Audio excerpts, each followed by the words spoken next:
I had the opportunity to work with a Sioux Indian pipe holder when I was around 13, 14 years old.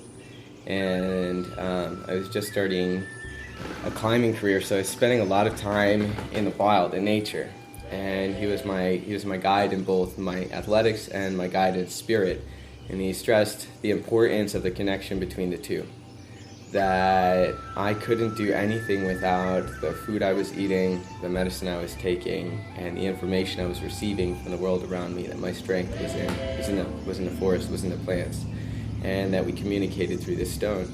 And so, I guess he kind of ushered me into my beginning awareness of things like the bear paw root, which is Acorus calamus. It's a river reed, and it tightens the vocal cords. It helps you to chant, to sing in a different way.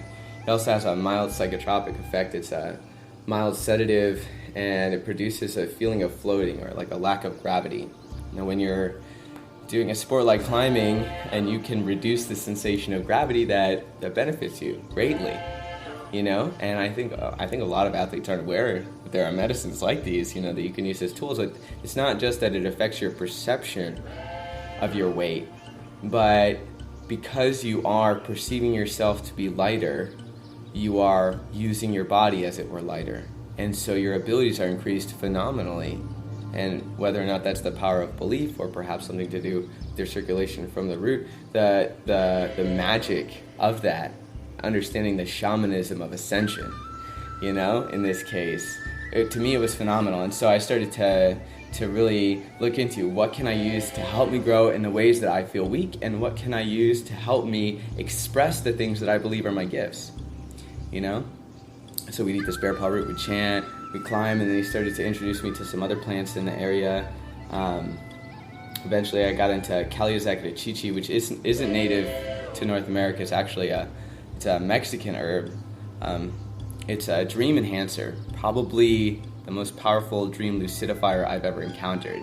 And that, I think, was the explosion in my interest in plant medicine, plant communication, because I would take this plant, make a small tea of it, and it helps the body shift into a very, very vivid theta brainwave perception of reality, which means that like your imagination is increased, your ability to dream and meditate is increased, and when you go to sleep, your active role or your sensory role in the dream world becomes so lucid you can't differentiate between that and the real world.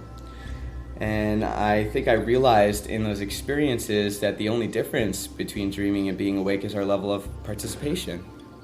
If there were plants out there, spirits out there, or medicine out there that could help us participate in these realms in which we are more empowered, there was no reason why we shouldn't choose to actively exist in them and learn from them as much as we are in our waking life. And the ability to explore one's subconscious and recognize that every single person you meet in that realm is you. Right? That notion that you are learning from yourself to that depth was so phenomenal that I guess I saw it as my ticket to personal power, and that became my modality of education. I wasn't reading books. I didn't need to. The books were there. I could have the person who wrote the book teach me the book. They were already existing within me, you know? I think as I got older, maybe I slipped off from that a little bit, and it's nice to be coming back into that. But from that point, there was no doubt in my mind. It was all excitement for like, what is the next plant going to teach me, and how am I going to be able to bring that to the people that I exist with in my waking life, you know? Maybe even this notion that I am just one subconscious character in another dreamer's mind when I'm in this waking world, you know? And that's why I have limitations here. That's why I can't bring certain facets of that realm into this one. But that idea was exciting too. Maybe someday I'll meet this dreamer, you know? Maybe I'll get a chance to say the right thing and inspire them in the right way, and this whole place will change. And perhaps it's even a matter of language, you know? How many of us are still speaking in intuition, you know, in dream time or inspiration? Perhaps when a native man says the plant told me to go into the jungle and seek this sound or this color or this other member of my family. Maybe the language that they're receiving, or the communication they're receiving, is pictorial. Perhaps it's emotional. And these tribes are still in tune with that kind of language. Whereas in the Western world, I think we rely heavily on external imagery and vocation, so intonation with verbiage and nouns. I don't think that's the case worldwide. The light is burning through the windows of judgment, these envy windows. Imagine like a tunnel of infinite stained glass windows, and each one seeks to diffract the light just a slightly different way. And each one wants you to agree. It will completely block the light to force you to see it through its perspective. And psychedelics have this phenomenal way of just ripping those windows open, shattering them sometimes even. And I think that shattering experience can be, oh no, I don't want to get cut by this glass, like should I have done that? Like there's this fear of like, what is on the other side? Because you don't know. And that like innate fear of the unknown, that like innate condition to seek, solace in a foundation that you understand, I think, and even as we get older especially, is threatened. There's like a psychological reaction, a survival reaction that says like adrenaline and fear, and the body responds in this really intense way. And I think that part of the psychedelic journey is having the courage to break through that threshold, to break through those veils of perspective and judgment, to seek a new character, and even for the individual, my character right now, even if I have designed this character to be the character that breaks through characters, I still have to break through this one. This is still a character. There will still be a point in which even the idea of a character is a limitation on what I am capable of experiencing. And we'll have to decide, is the experience worth it? You will eventually experience it no matter what you do. Of the infinite possibilities, you're going there.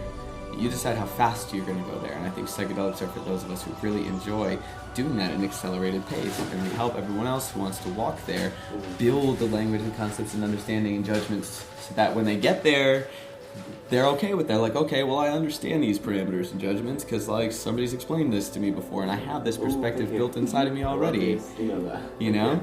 And for those of us who are psychonauts, like, we get, maybe it's pride-based, but we get to take credit for things like, man, I am ready to break through these boundaries on my own so that you can enjoy, you can walk here safely, and maybe you'll be brave enough someday to break through a veil and give me a character that's that courageous, and I can adopt that and take it even further. And that's like the stepping stones are like an entire human being, an entire existence is just that. An entire existence is the stepping stones for breaking through a series of judgments and achieving something new. There's many layers. There's also many degrees of self, and they are expansive. And I think a lot of us find comfort when we recognize a perspective as a deity. Perhaps we encounter this elephant imagery, in a psychedelic journey, and we're like, oh, it's Ganesha. And we have a choice there to either say, like, I am Ganesha, or say, like, oh, Ganesha, I'm going to pray to you now as this, like, deity above me. Or we can continue to recognize this as just part of the understanding. The metaphor of this animal is here, and this is, like, as an experience, but I almost feel as though if we start to identify with a single deity or a single image, we restrict the expansive nature of our divine consciousness, of our energetic being. And when we create parameters, we block ourselves from new experience. We stagnate and we kind of become rigid in a solid form, and that's why we are perceiving a solid entity, Maybe not even one that we generated for ourselves, maybe like one that we're just pulling off of somebody else's, experience, their stepping stone. But a stepping stone is just that. And when you're looking at divine self, like if you turn all of your awareness inwards, the thing you are looking at is not a deity or a picture or an object at all. Like it's so huge you can't even begin to like glimpse a fragment of it, because this is not, the feeling of that is not with your eyes. It's infinite. It is anything you're associating with, and I think it's really important to always remember that you are infinite, that you are as big as you can believe. And I think supporting each other in that too.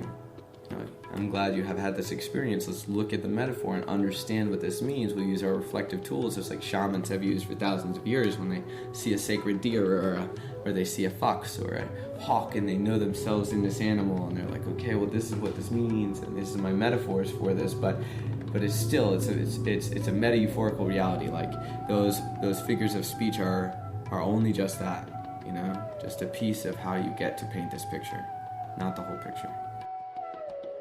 Perhaps it's best described in a poem, and we can kind of sum up a lot of what we talked about today, if you don't mind, of course. 1, 2, 3, these perspectives complete me. So take your hands and we can walk into the sea. First thing, it's reflective momentum. So feel our world, and together we can be will, be free.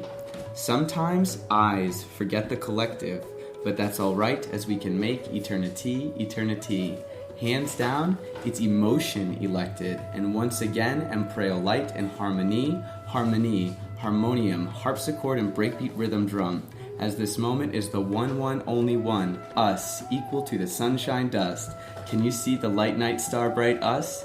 You must face fear to trust. Please, breathe, be, believe. These perspectives complete me. I, you, we. And so unified between us. And again, to add a verse, right? See eye to minds divine, the line inside the sky to see. As we sit, you and I are forming one individual, invisible to the external senses, but apparent to the emotionalization. And this character exists as a new fabrication of potential. We are literally having a child, and this is a concept. This is a whole perspective being born of many minds. As we incorporate more characters, more voices into this new child, into this new entity, we form a stronger representation of our possibility, potential, and gifts. When we celebrate each other, we draw out the best parts of what that is. And this, I think, is the key to human progress and evolution. In an instant, it was magnificent. It was a monumental moment, a movement, a message sent, a signal of significance, interdimensionally, essentially unmentionably, a frequency that I could feel and see, actual activity. Microbiology, like the universe down 2 degrees, distinguishing discoveries all point to peak infinity. And so fresh, refresh, improv your life.